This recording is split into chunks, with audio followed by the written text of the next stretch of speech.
Welcome to It's Not You, It's Grief, a safe space to have candid conversations surrounding the many faces of grief. How do you handle the process while moving forward and ultimately getting back to living in the moment? Come on this journey as we navigate grief through the art of storytelling. And now for your host, Ahira Smith.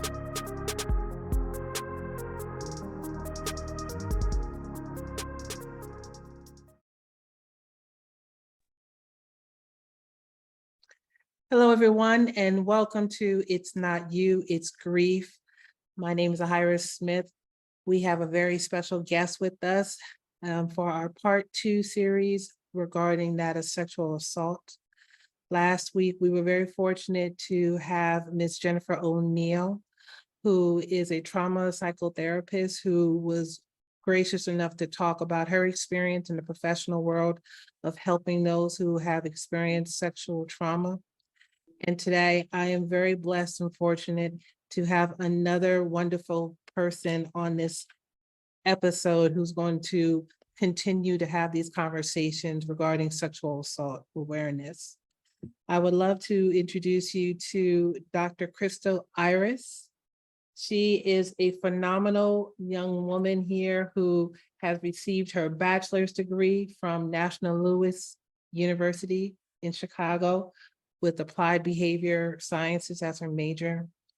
Her MBA is from Concordia University in Illinois, and she has a PhD from Chicago School of Professional Psychology with a concentration on international psychology, specializing in organizational and systems.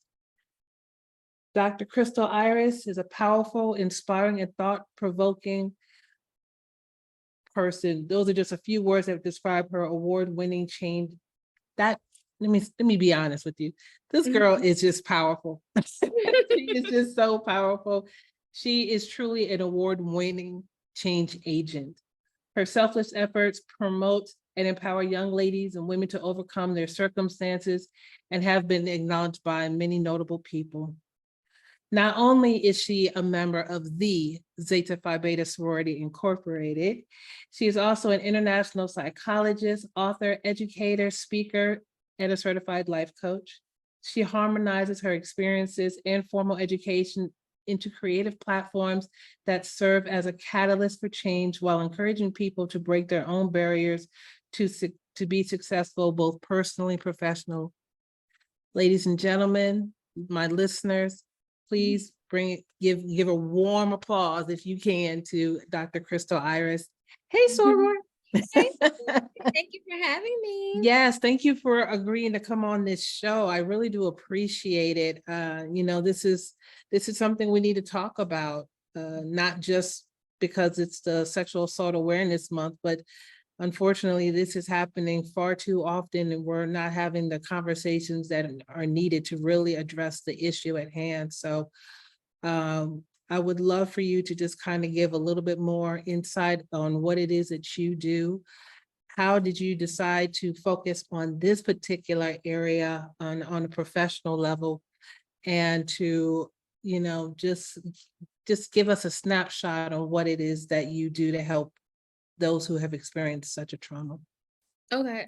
You want me to go into my story and then lead up into that? However you would like to do it. Okay. We can talk about the professional side, or we can do it personal. Okay, we'll do both. How about that? Oh, okay. Yeah, we'll do both. Whichever way. I'm going to flow with you. Okay. So, as a little girl, I experienced some sexual assault things, molestation and things of that nature. And it happened from people that I was close to in my family. And, as a little girl, I was kind of like the protector. It took a long time for my family to have me, for my parents to have me. They had experienced like several miscarriages and things like that. So when I came, it was like, she's a big deal. So I had always been kind of put on like this pedestal, felt like I had to, represent my parents well. there was this saying, like, don't bring no shame to the name, you know, and like that. So that was growing up. I was told to, the first time I experienced like molestation and things like that, I was told to, like, you know, be quiet. You don't keep this between us. And because it was somebody that I trusted, it felt wrong, but I was like, okay, I'm not supposed to say nothing because that's my, you know, one of my favorite people. So you don't say nothing. You don't tell them. Even though it did feel wrong. When I would tell an adult, you know, I remember saying, you know, he peed on me, is what I said. I was like, you know, he smelled my hand, he peed on me. And they were like, that's not pee, girl. You know, like, he didn't pee on you. You know, go ahead, wash your hands, blah, blah, blah. That was all I heard of. I don't know if it was ever addressed with that individual or not. But that was kind of the thing that I kind of grew up with. When things happen to you, you just kind of be quiet. You don't say too much about it, despite that discomfort that you feel. So as I got into like some real life relationships in high school, I started to experience some dating violence. I thought I was just in love, you know, and that's what love looked like. Now, that's not what I was taught that love looks like, but you know, you got a big girl relationship now, and you kind of think that you all in love and y'all in love with each other, but you kind of ignore those red signs, those red flags, where it's like, you know, where you going, who you with, how much money you got, you just had $5, how come I can't get 3, you know? So those types of things were happening in my adolescent years.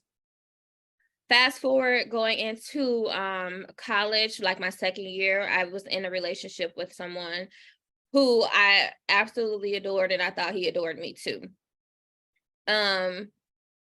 We were getting ready for some party or something. We were pre-gaming at a party. Left the party. We were pre-gaming at this particular house, and then we went to the main party at the school. And I was so messed up at that point. I was like, something's happening to me. And at that time, I wasn't really a drinker. So I remember having like one drink, and I was like, okay, this is enough for me. But by the time we made it to the party, I was toe up.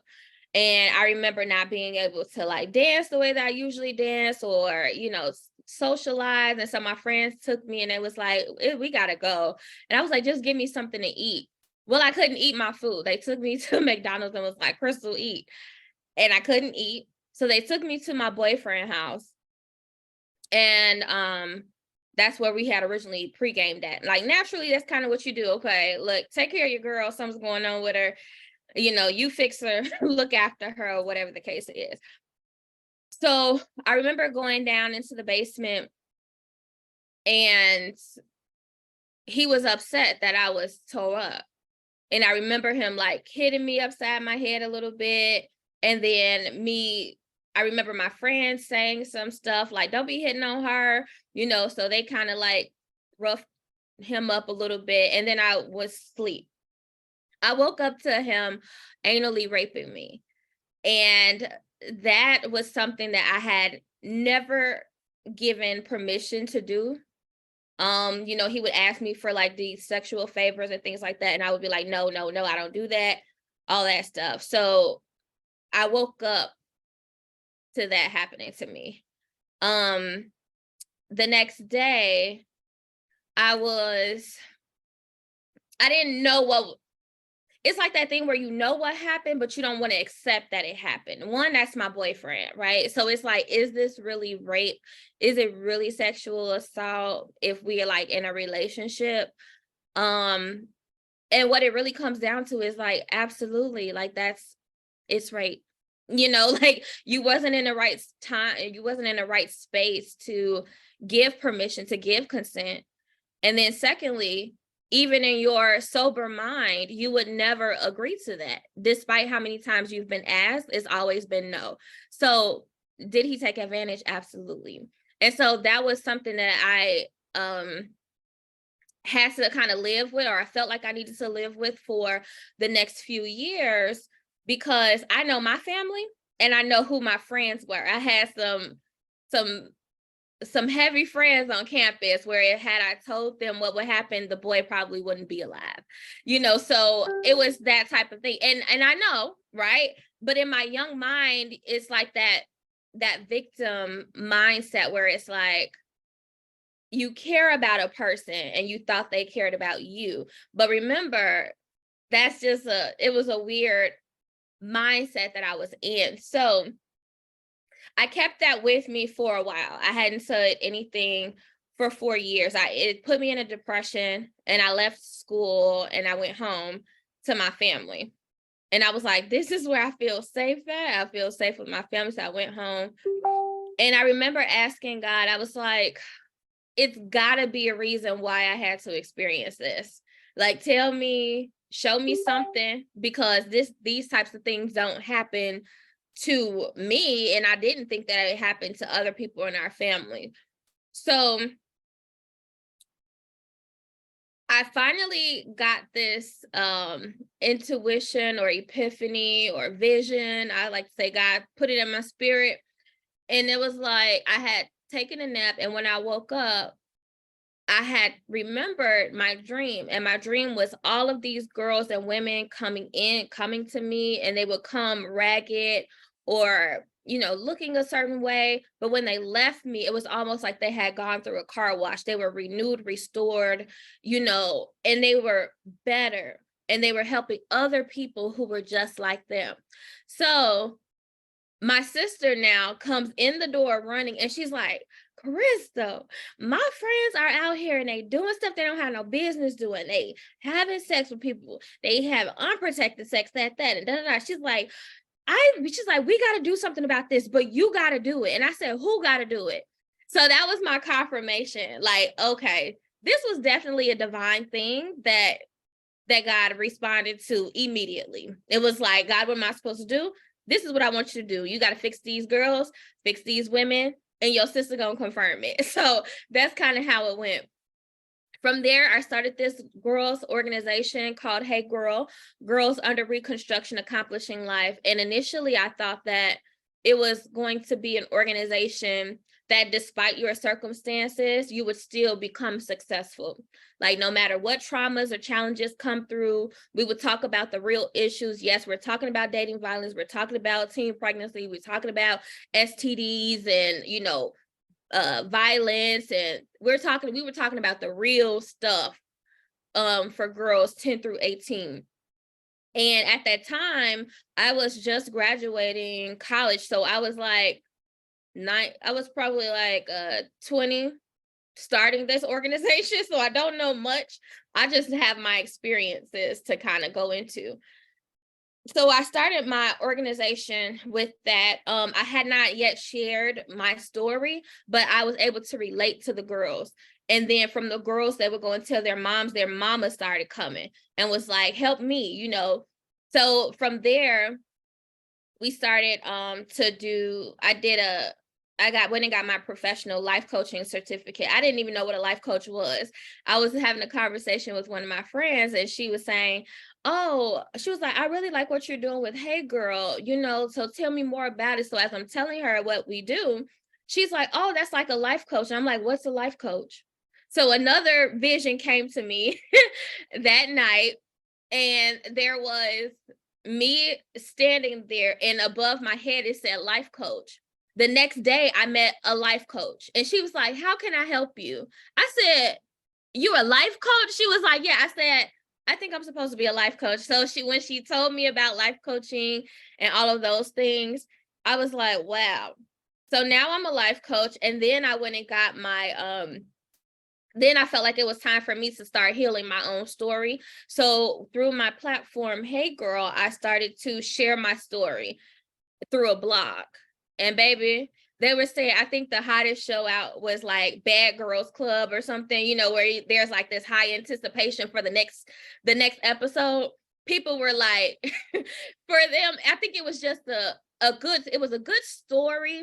However, there was purpose, and it brought other people to it. So I was telling the story of other girls and other women who did not have the voice or the the readiness yet to be able to share. So I knew then that I definitely had a purpose to help support other people, whether, and if I had to be the voice to attract that, then I would. So then my journey went into healing. How do I help to heal other people? And that's when I became introduced to what's called Reiki.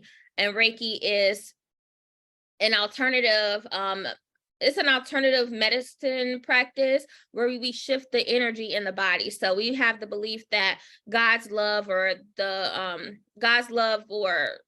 universal energy comes in through the head of the comes in through the crown of the head and out through the hands. And you can hover or you can touch to shift energy, and it heals the body. It relieves stress.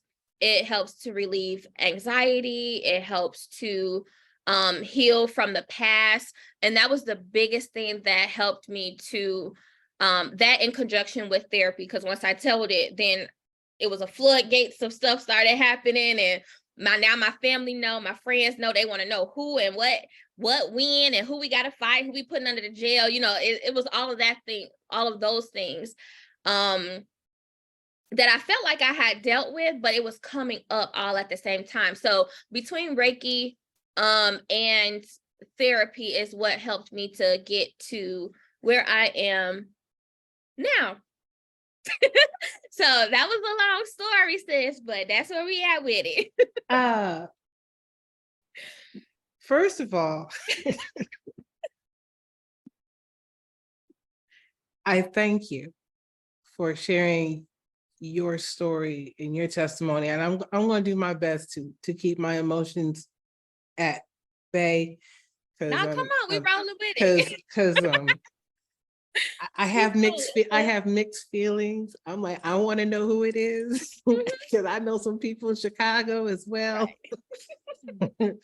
And at the same time, I want to, continue to give you that hug and love and support, and be like, what can I do to help you through that? Because unfortunately, your story is not uncommon. Mm-hmm. You were just one of the many who made a choice to be vocal about it, which makes me believe that there are probably 20 times many women who have not spoken about what has happened to them. So I'm processing it right now, because I knew when you and I connected, this was going to be a different direction. And all of what you said is just resonating with me. So I'm, like I said, we gonna come through this, but you said so many powerful things through your experience, and each time that something has happened, as hard as it was for me to hear it, I see how the universe, I see how God has strengthened you to persevere through that. Because just a little bit that you told me before what happened in college, that could have took people out a long time ago. But as you said, there's a purpose for you to be here in terms of telling your story. And like I said, I'm just humbled that you're sharing it with me on this platform, because this is something we definitely need to talk about. So thank you, sis. Like I said, I'm trying my best to I'll be like, I got my phone right next to me. I got people in Chicago on speed dial, like, hey, I need you to get in contact with this soror of mine. Something happened a while back, but he still need to get got. But I don't ask no questions. Those, you always have those people, like you keep them as last around the corner upstairs in that box. Yeah. Just in case you got to bring them out. see, yeah. But we're gonna get back into the healing component, because that's definitely what I'm about, and about helping one another about this. So my show itself is about grief. Because there's just many faces of grief that we're dealing with. A lot of times people focus grief just in terms of death, but as we have gotten older and after everything that's happened with the pandemic, we know that grief is coming out of the woodworks from different areas. And I know one area in particular has definitely been about relationships. When you did find the courage to tell your family about it, did you feel it was like a sigh of relief to be able to tell your family, your parents about this in particular? Did you have trouble afterwards talking to them about it? Did you feel any type of grief in terms of their response to that? I'm just kind of curious. Did I feel relieved? Absolutely. Okay. I definitely felt relieved because the way that I shared my story was through the blog. Okay. Because that allowed me to take myself through that journey again in my own silence, in my own way.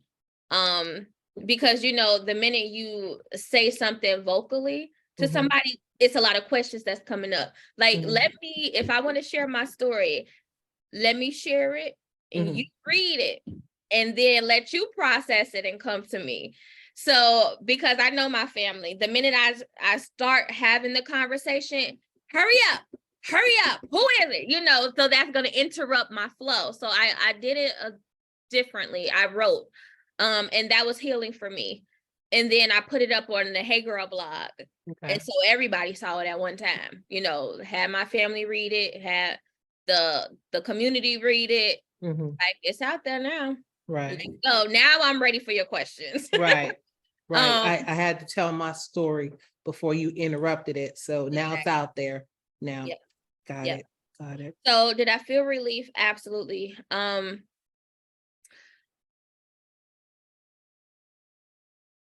think the challenging part was seeing how my parents were hurt.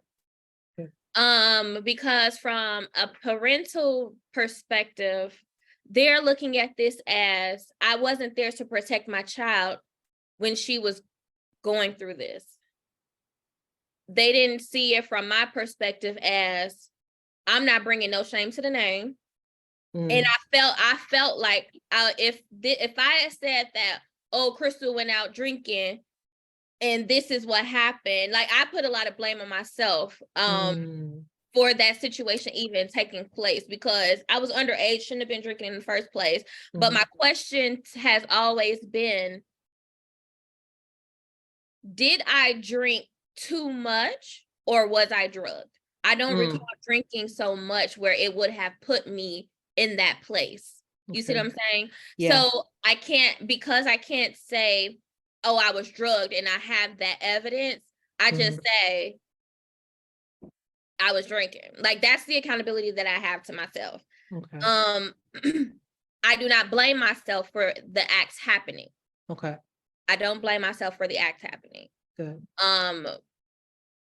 But I'm just taking you through what I was feeling at the time. Okay. So no, go ahead. Go ahead. So yeah, from a parental perspective, that's kind of where they stood. My mom was devastated because me and my mom had a really close relationship. But what my parents at the time were failing to realize was that even hearing their voice at that time was comforting to me. Okay. I would call my parents 5 times a day. Like I might talk to my mom, call her at work and just hear her voice, to soothe me, whatever I was feeling. And then I'll hang up, call her back in 30 minutes. And, so just them being available during that time was enough for me at that time. That's how I felt that I needed to deal with it, touch base. But when I felt like I was getting too distracted with my emotions instead of getting my coursework done, I was like, bring me home.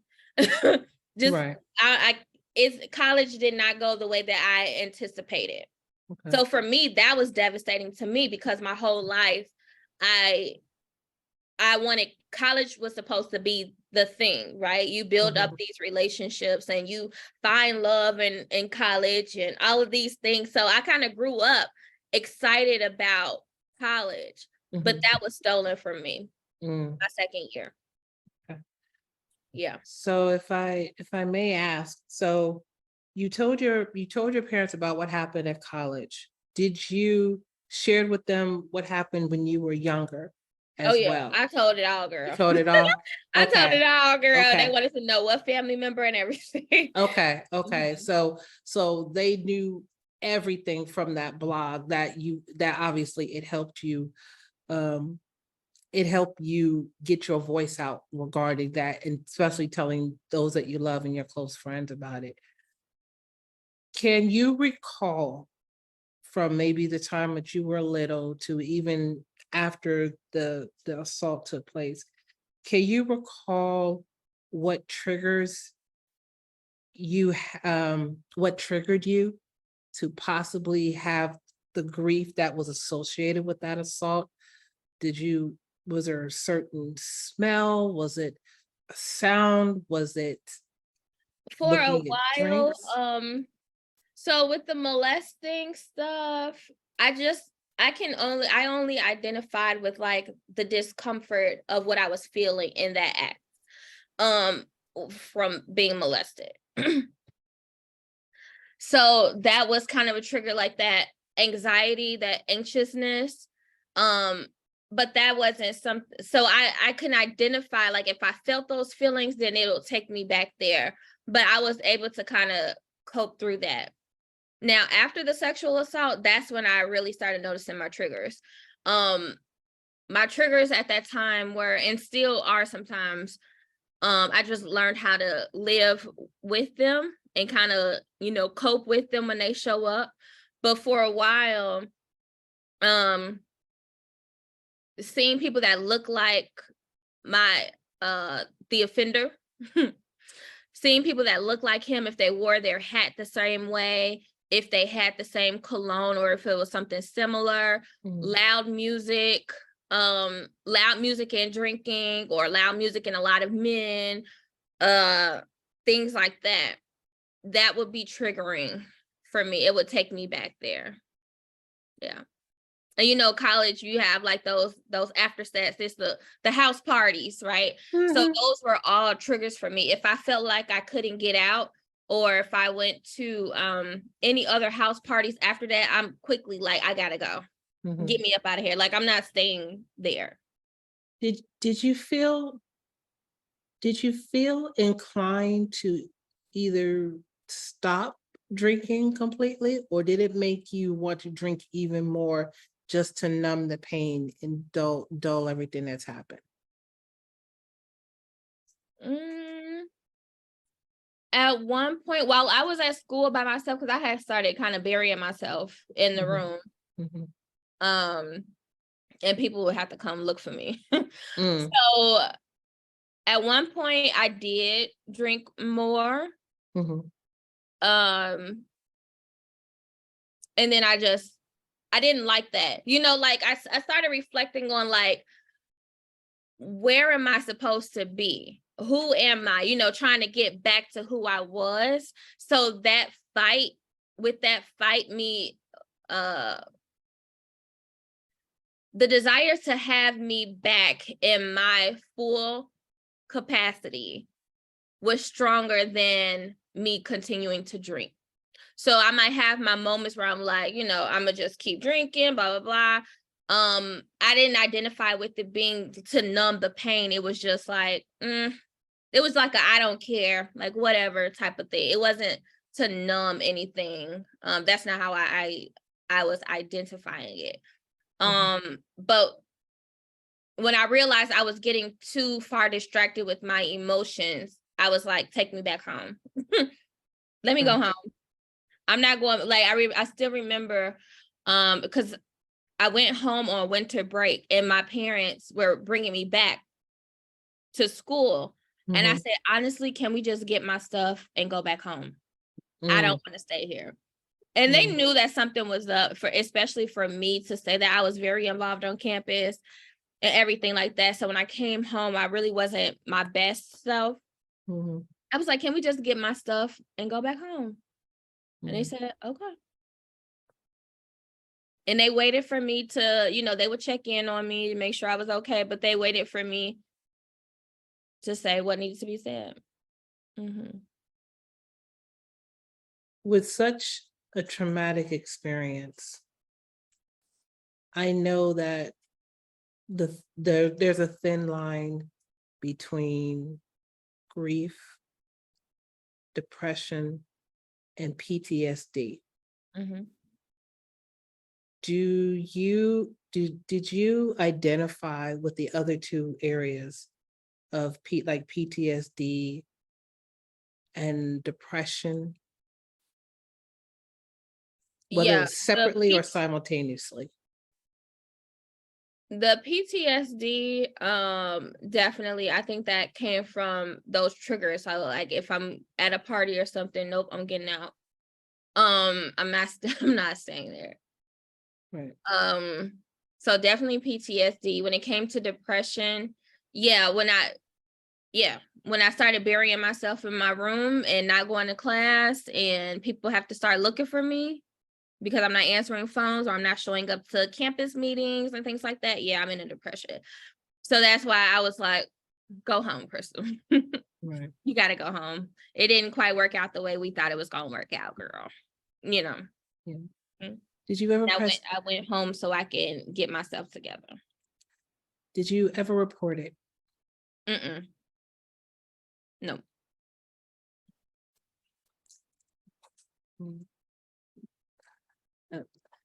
This is heavy. This is heavy, sis. I'm right here with you though, because I want to make sure that we are really. This is heavy because I have so many questions regarding, like, did he? Were you still with him after it happened? Did you immediately break up with him? I know that you said that you were kind of in a haze, like you didn't think of it as sexual assault when it took place. So I guess my question is, were you still involved with him afterwards? And if so, how long? And what was the final straw where you were like, I can't?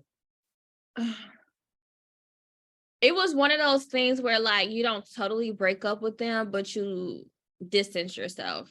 Mm-hmm. So this occurrence took place right before, kind of like maybe a month before winter break. Okay. So within those 4 weeks leading up to winter break, it was like I would try to avoid him. We met up a few times, but it was just different. And then I was like, I'm going back home. Right. He didn't like it. We stayed together during that process, but I would literally be sick to my stomach while I was at home. It would just, you know how like we say the term, we say, you make me sick. He was a person that literally made me sick, like physically made me sick. Yeah. But I wasn't, I don't know what it was that just didn't have, where it was just like, it's completely over, except when I got home. I just got home, got myself together, and I was like, wow. I'm tired of being sick. Right. No, I get it. I broke up with him, and that was that. When I put all of that stuff out on the blog, my mom was very adamant about me looking to she wanted him up under the jail. So yeah. She so she's counting down the years, and what is it called?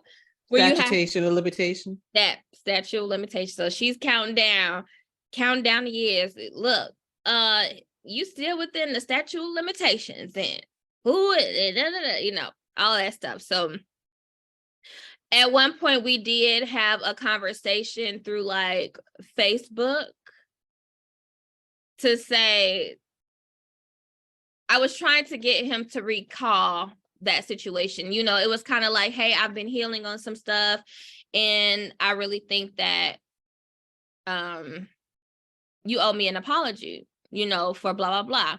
And he was a hood boy. And he was used to kind of knowing when somebody might be trying to set him up. So he refused to say anything, you know, where it can be documented, Right. used as evidence. So he wasn't stupid. Right. Especially since it had been a few years at that point.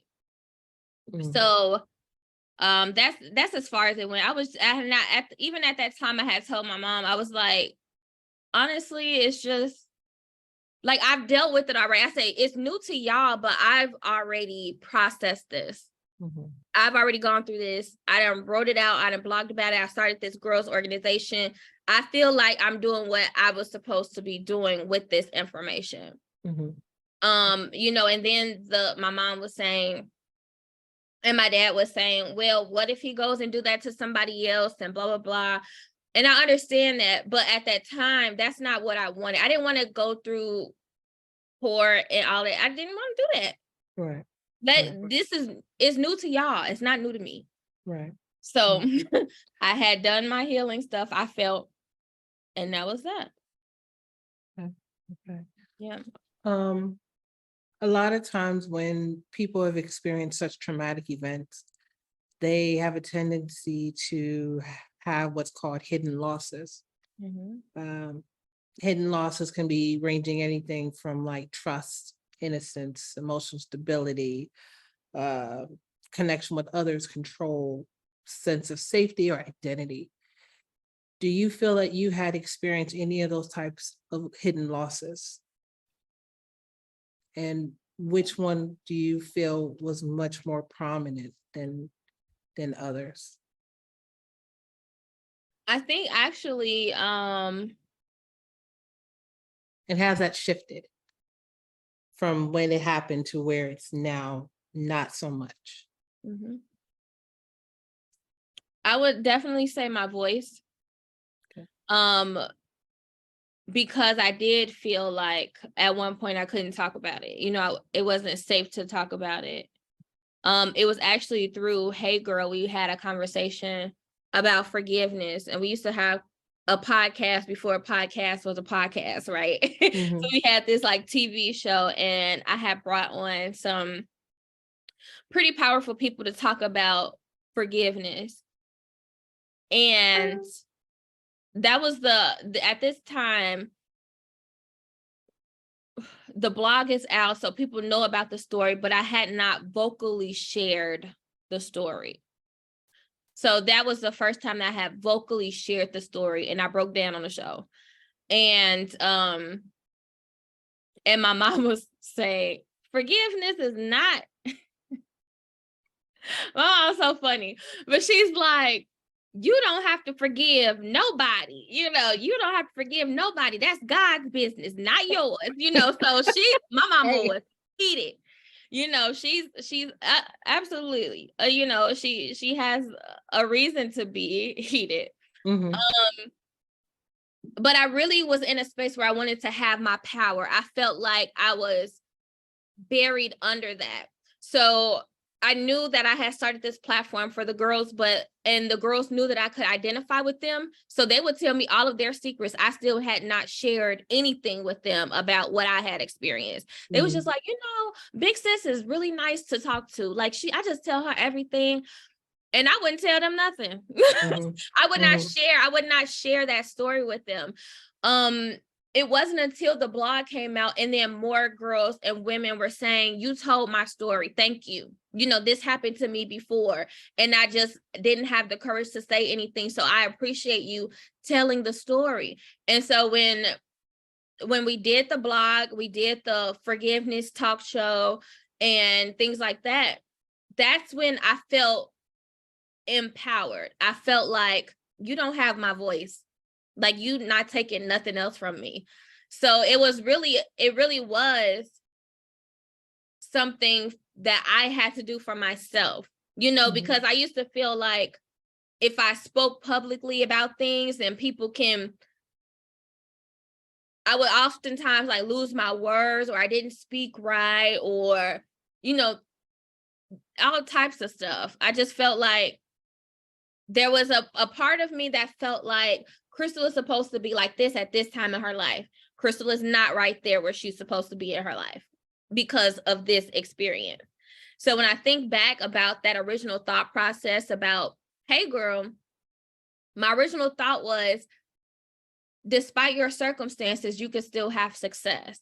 At the time when I was going through this, it really wasn't about the success. It wasn't about you could still be rich. It wasn't about you still have this big house and your cars and investments. It wasn't about that. It was about rebuilding yourself after trauma, rebuilding yourself, you know, while you're healing from all of this stuff that happens in your neighborhood, all of the stuff that you have experienced in your family, and poverty and discrimination and rape and sexual assault and teen violence and all of that stuff. You know, it was more about that. How do you break through your barriers? How do you rebuild using some tools that we can get through together, you know, and using sisterhood to kind of pull each other up and share the story. So that's so being able to shift some things in that capacity, yes, it has shifted a lot because now I can talk about it. I remember not having the conversation and crying, just breaking down every time I talked about it, going to therapy, crying all the time. And now, even in having this conversation, I can still get teary-eyed because it takes me back there. But can I make it through? Yes. Now I know I'm finna go do me some damn Reiki when this is over, you know, because it is heavy. It's still heavy. And it's something that we always have to work through. So yeah. I hope I answered your question. You did. No, you answered it the way it needed to be shared. So listen, there is no right or wrong answer, especially when it comes to something of this, because this is organic, this is authentic, this is your truth. It's going to be different from you to somebody else I speak to, or you know, so there's no right or wrong answers. I'm appreciating and I'm humbling and I'm processing it all. So, and we're going to shift now to what you had just mentioned about, you know, how you have been dealing with the grief that's associated with this trauma. You know, you mentioned about practicing Reiki and going to therapy. My question to you is, how did you get into Reiki? Because it is an alternative medicine, a method of healing. You know, I probably would say within the last maybe 15 or so years, it's been much more prominent in the forefront as opposed to, you know, years ago, like when I was coming up in the early 2000s and 90s, I should say, where people were like, what is that? So how did you get introduced to that? And was it something that stemmed from the fact that you might have tried the traditional sense of maybe going to that of your religious, you know, your faith settings like church, or to a community church community center or something, where you felt like you weren't getting the type of help or support needed, to where this is something you how did you get into it? I got into Reiki on accident. Okay. That was quick. It was an accident. So at the time that all of this stuff was happening, so I'm not religious by any means. I'm a very spiritual person. I feel like I have an amazing relationship with God. We talk together, we argue and everything. So right now we on good terms, but but I was having I was in a point in my life where I was experiencing some spiritual things. So remember I was telling you, like, hey girl started coming up as visions, like, okay, this is your move. Life coach come up. What the hell is a life coach? I don't know, but I just met one, so that's the route that I'm taking. Okay, now what do I need to do? So God had been showing me some things, and I'm like, I'm becoming somebody else. You know, like it was kind of like that thing where you're afraid of yourself because now it's some divine stuff that's happening in the midst of all of this trauma that you have experienced. So I know for a fact that my journey is not in vain because God had me. Like there was clear assignments for me that I would have to follow. So with that being said, I had came into a point where I noticed that when I said certain things were happening. And then I became afraid of myself because I'm like, are things happening because I said it? Or do I know that things are happening and so I say it? So, so I started, I spoke to one of my friends who is like really religious. And I said, you know, something's going on with me. I said, I don't know what's going on, sis, but something's happening with me. And so I started to tell her some of the things about like me being vocal. And when I say things, it's happening and blah, blah. And she was like, you're a prophet. And I was like, a what? And she was like, sis, you're a prophet. She was like, and I was like, who? I said, who called me a prophet? I'm not a prophet. I was like, I ain't been to church and I don't know how long. I don't read no Bible. I don't do none of that. I said, all I do is this girl stuff and this women work. That's all I do. And so she was like, she said, who told you that, she said, who told you that you needed that validation when God has already validated you? And I just cried. And she was like, you literally have to die to yourself. And that's what you're experiencing because you're trying to hold on to somebody that you need to leave from. She was like, you're dying to yourself, sis. Have a funeral. Be like, and I was like, what? And I just started crying. So then, I ended up doing like this training on like attitude. It was like one of my Boss Set Academy trainings or something about, you know, women empowerment, like a quick little 1 hour talk.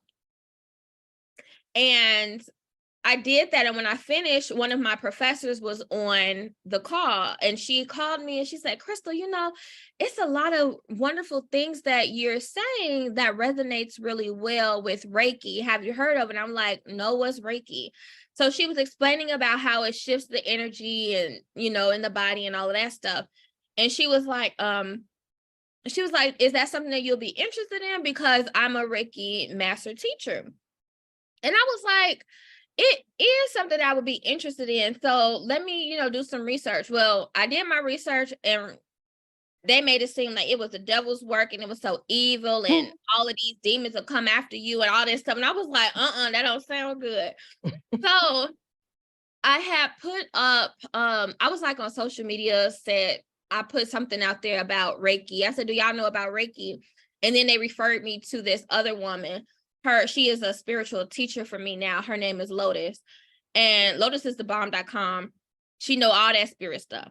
So I was like, if I'm going to go into this, I need somebody that can identify with who I'm growing into, because right now I don't know who this person is.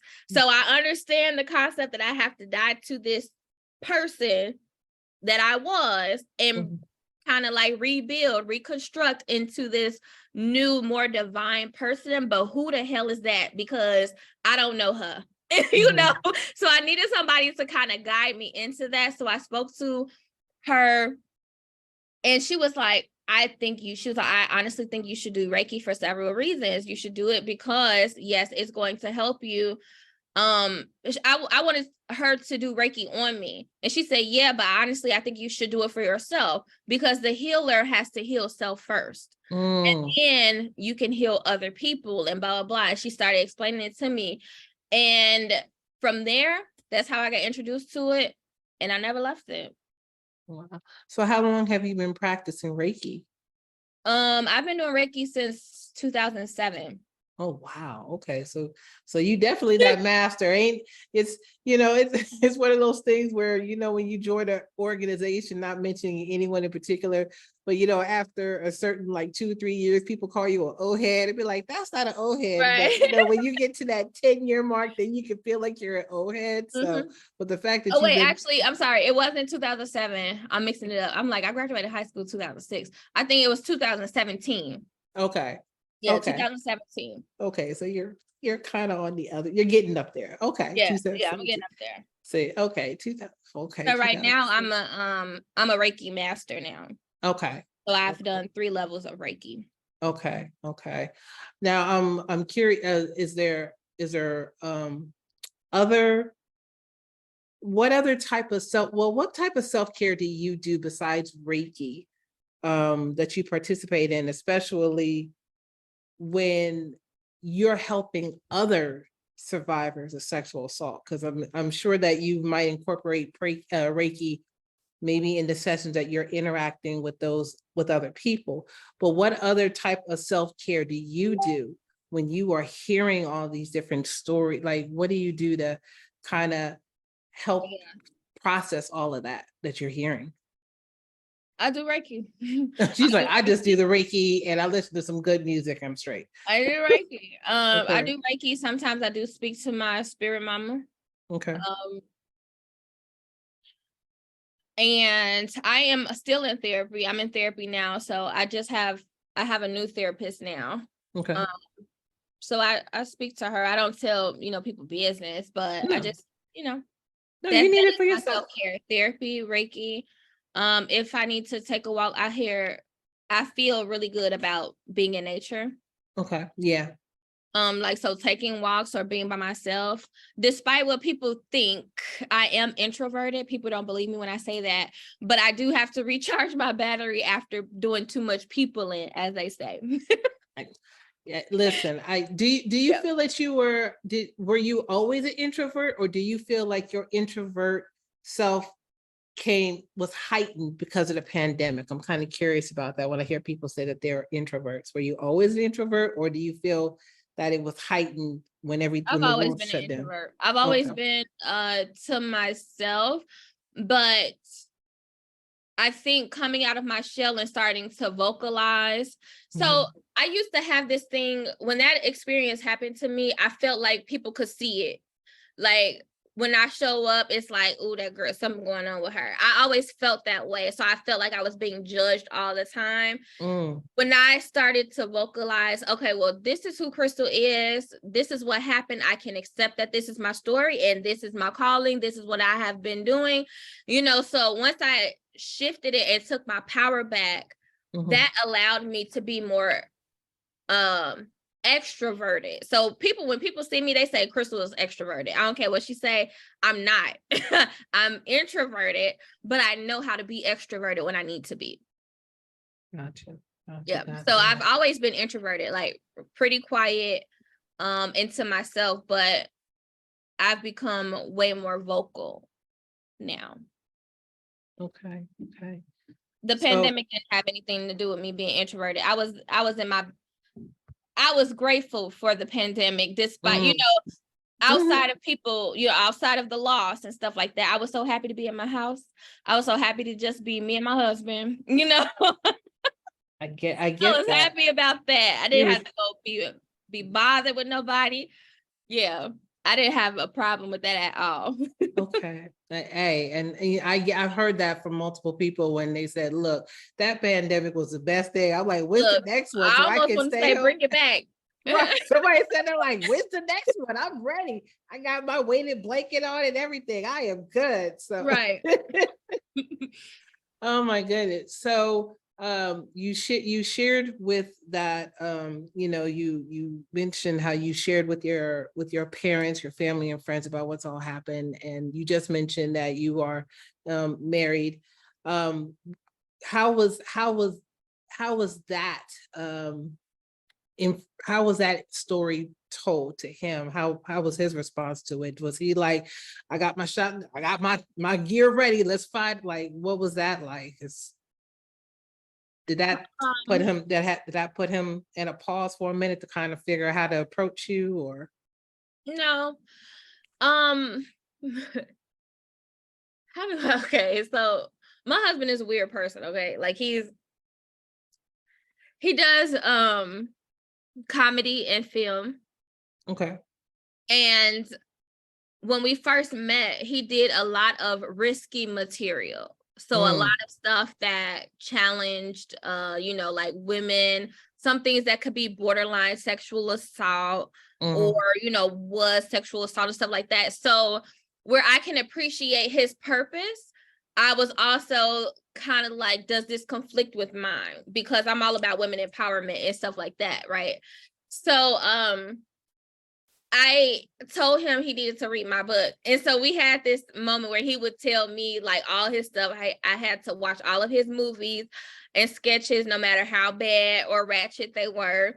And he was like, is this something you can deal with? And I was like, well, we got to talk about some things, but I can respect your purpose if you feel like that's your purpose.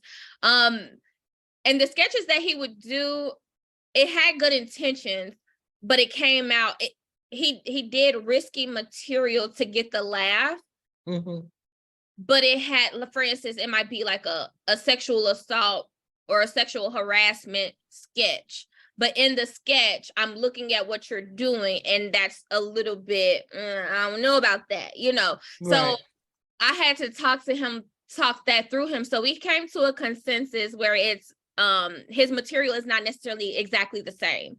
So he can still get the message across, but it's not as risky or crazy as it was.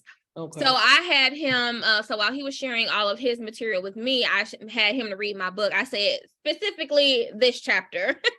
So he read it, and I was like, I said, this is why, like, you kind of got to be careful, because, and this is what some people don't do when they go through these traumatic experiences, they don't always communicate like, hey, these are my triggers. I was very open at that point. These are my triggers. If you do this, if you say that, if I become uncomfortable, it's not because I need us to get out because I don't like the people. It's because I'm getting triggered, and I'm going to tell you it's time to go.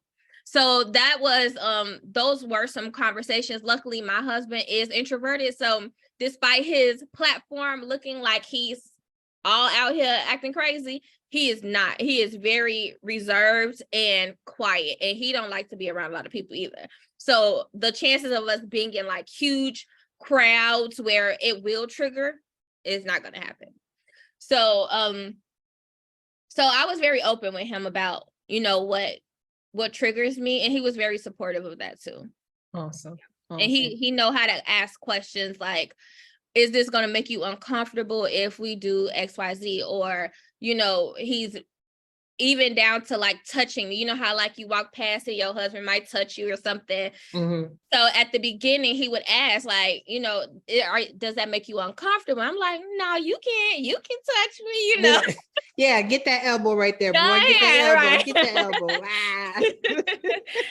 So yeah, I did have to be open and communicate, you know, some things to him, but I'm in a better place now. I don't have those triggers as much. Mm-hmm. And if I do get triggered, then I know how to cope with it. Yeah. Gotcha. Well, Sor, thank you so much. Oh my gosh, this has just been, it's been a pleasure speaking with you. I am so humble and honored for you to share your story and your experience, especially from that of even that of the professional side of working with your young ladies, with the Hey Girl organization and blogs and just all the other activities that has resonated with you to help women, you know, become better. And of course, sharing your personal testimony. You are truly, without question, you are very much worthy of being in the position you're in. There was a purpose for all of it. And I see that resonating with you, even as you're sitting there and you're yellow.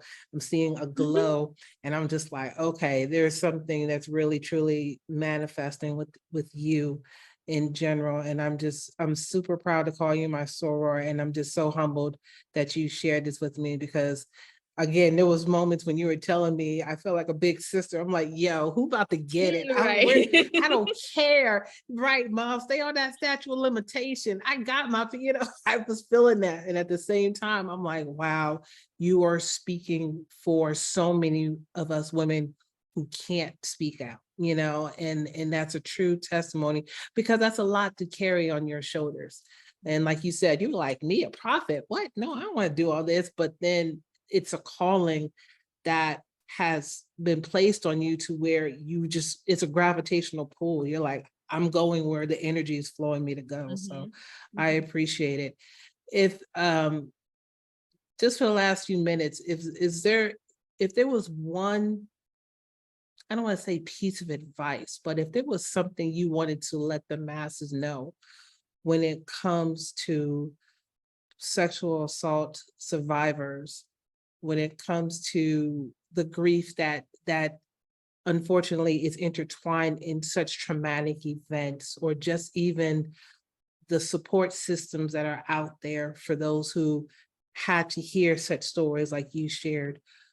I mean, the platform is yours. What would you say to anybody who's listening to this, who might encounter those issues, the mother or the brother who's hearing about his sister or brother who's been sexually assaulted, or the person who's actually gone through that, or just the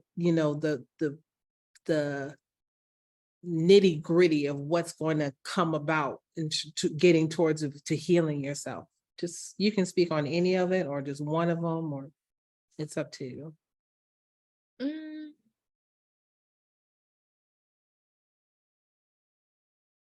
I have something that's called your Code Blue team. So how fitting, Code Blue. Okay. I'm just saying Code Blue, but go ahead. Yeah. So I think it's important for everybody to develop a Code Blue team. So unfortunately, when we go into the hospital, specifically like the ICUs, you might hear somebody say Code Blue, room 232, Code Blue, room 232. That means that a person has flatlined. Mm-hmm. And they're calling for support. They're calling for the doctor. They're calling for somebody to come and keep the time. They're calling for somebody to start the machines, to start resuscitating this person. And I think it's important to have people in your life that has a purpose, not the people that just want to hear the story, that want to be in your business, but the people who have a duty in your life. So if it might be somebody that make you laugh. Like I know for my sister, my baby sister is also a soror, but she is definitely somebody that's on my Code Blue team.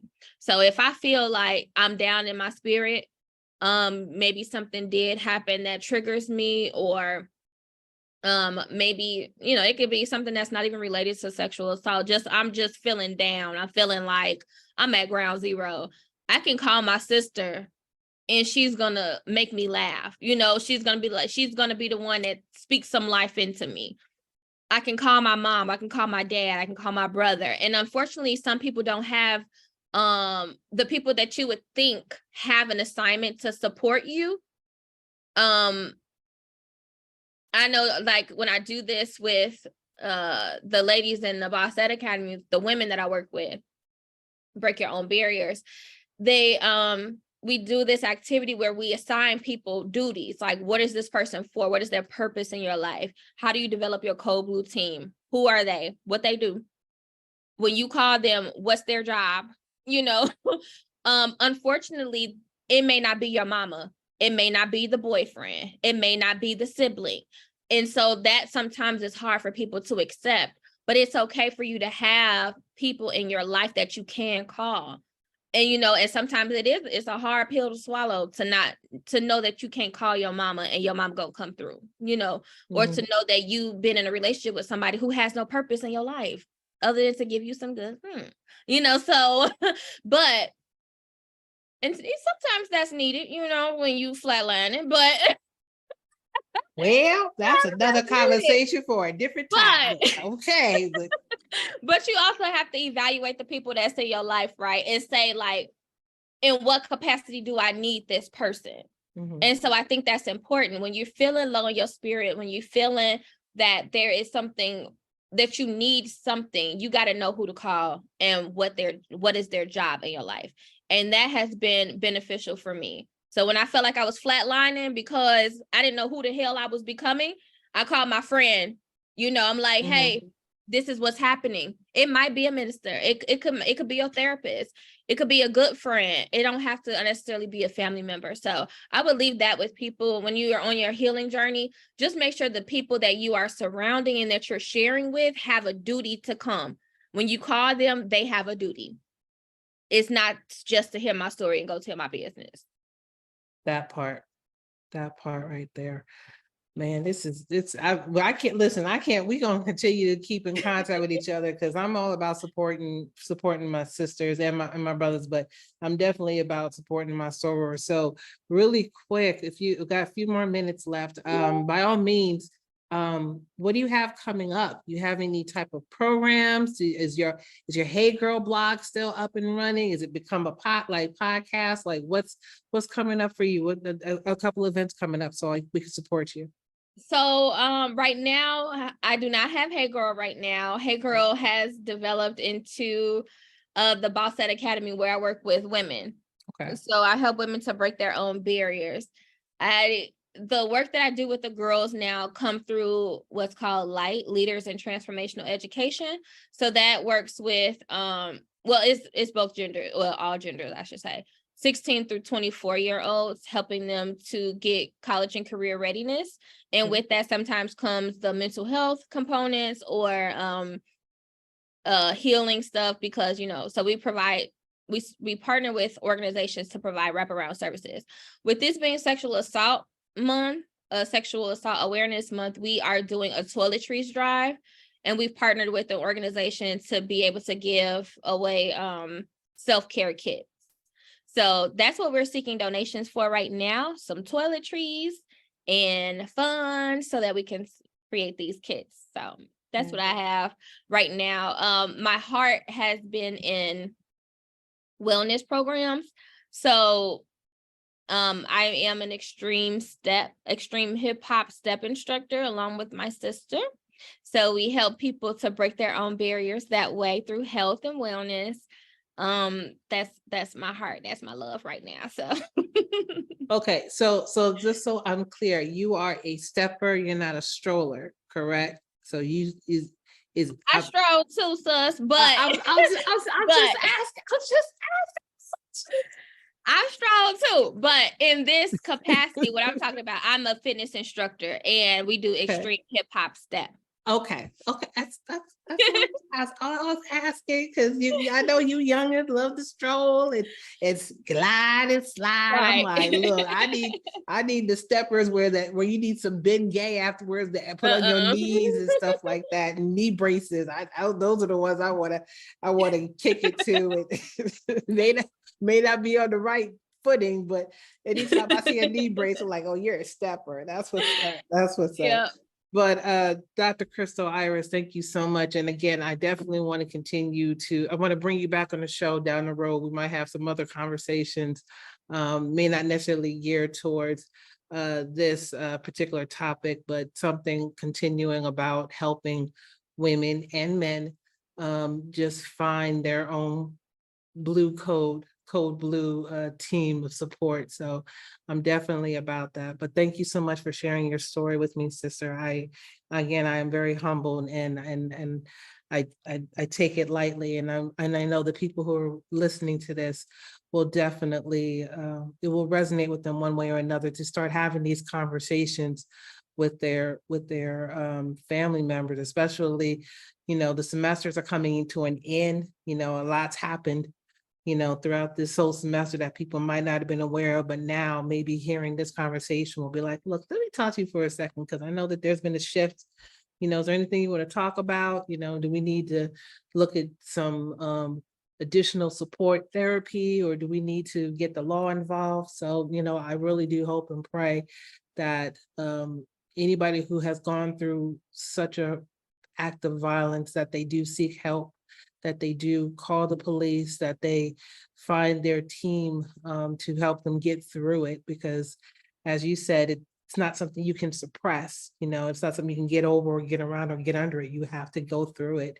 And, just Lord willing, with the universe guiding you, you'll make it to the other side and continue to be a voice.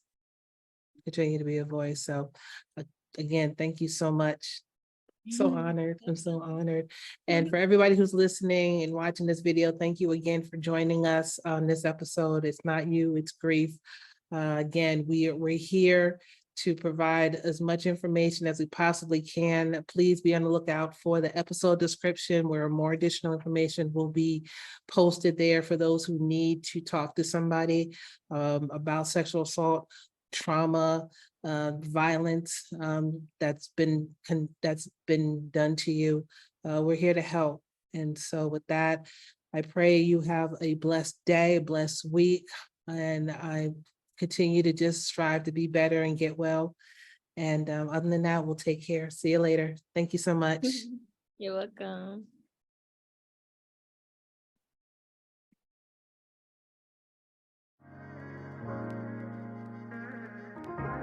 Thank you for listening, being intentional, and sharing this moment with us.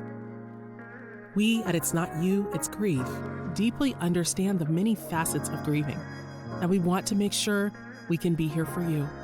Again, thank you for listening, and tune in again wherever you subscribe to podcasts. We look forward to seeing you next time. Be well.